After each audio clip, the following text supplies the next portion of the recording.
تو مسوق اللیل نامی مقدس گلی میں شعب بنی ہاشم کے احاطے میں اللہ کے نبی صلی اللہ علیہ وسلم آج سے 1498 سال پہلے عرب کے وقت کے حساب سے صبح سویرے 4:20 اور ہمارے ملک ہندوستان کے وقت کے حساب سے صبح سویرے 6:50 پر جلوہ افروز ہوئے. ساری باتیں آ گئی, اس میں ساری بات ایڈریس بھی آ گیا, مکمل آ گیا. جبریل امین کا ایڈریس 7ویں آسمان پر باقاعدہ سدرۃ المنتہا کے اوپر جبریل امین کا گھر ہے. اگر سدرۃ علامہ ابن کثیر رحمۃ اللہ علیہ پائے کے مفسر لکھتے ہیں اگر کوئی پتھر پھینکے جبریل امین کوئی چیز اگر اوپر سے نیچے بھیجے ٹھیک خانہ کعبہ کے چھت پر آ کر گرے گی. سبحان اللہ. لکھنؤ میں ایک پروگرام ہوا بچوں کا انعامی مقابلہ, کوئز پروگرام. تو سوچا کوئز کے بارے میں کچھ معلومات لوگوں میں آ جائے. تو میں نے عرض کیا پہلی مرتبہ کوئز پروگرام, اسلامی کوئز پروگرام, سوالان جواباً. کیا نبی صلی اللہ علیہ وسلم کی بیٹیاں کتنی؟ جی 4. ہمارے نبی صلی اللہ علیہ وسلم کے نانا کا نام کیا؟ جی وہب نام ہے میرے نانا کا.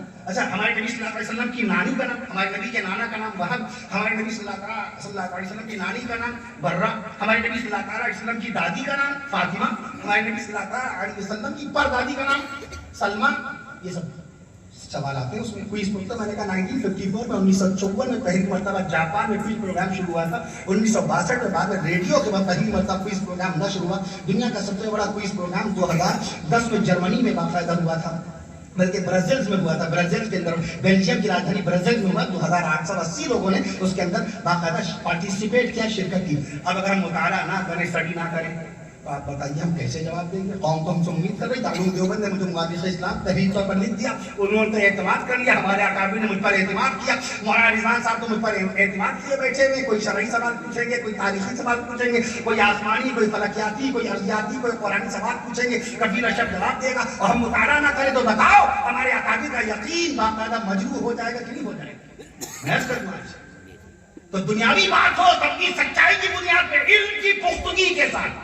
اگر آپ نے سموسا پوچھا تو میں نے ان سے پوچھے, میں نے ان کو باقاعدہ حوالہ دیا, فلاں مقام میں لکھا ملے گا 153 کلو کا سموسا. دنیا میں سب سے بھاری سموسا 153 کلو کا. کہاں؟ لندن میں. لندن میں کہاں؟ لندن بہت بڑا شہر ہے. لندن میں کہاں؟ باقاعدہ مسجد میں. مسجد میں کس نے بنایا؟ محمد فرید صاحب نے. Guinness book of world record کے تمام ذمہ داران وہاں پر موجود تھے اور 153 کلو کا سموسا بنا کے ورلڈ ریکارڈ قائم کیا.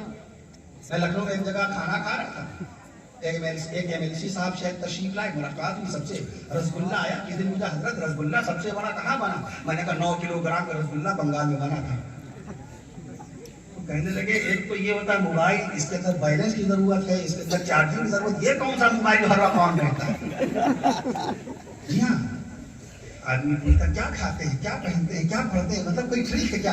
میں نے کہا سب سے بہترین جواب. ایک نبی عالمدین نے پوچھا تھا کہ یہ بتائیے سب سے بھاری, سب سے موٹی, سب سے لمبی تفسیر, سب سے ضخیم تفسیر کون سی؟ میں نے عرض کیا علامہ ابن شاہین رحمۃ اللہ تعالی علیہ کی, علامہ ابن شاہین رحمۃ اللہ علیہ کی تفسیر سب سے ضخیم ہے, سب سے موٹی ہے. باقاعدہ 18 پارے, صرف 18 پارے کی تفسیر لکھی تو 1000 جلدیں آ گئی. 1000 جلدوں میں 18 پاروں کی تفسیر آئی. کہیں گے جو آپ سن بتاتے ہیں, ترتیب سے سن بتاتے ہیں باقاعدہ, تو اس کی کوئی ٹرک ہے کیا, کوئی اسٹائل ہے؟ میں نے کہا بس ایک اسٹائل ہے, ہذا من فضل ربی, اللہ ہی کا فضل ہے, اس کو کہتے ہیں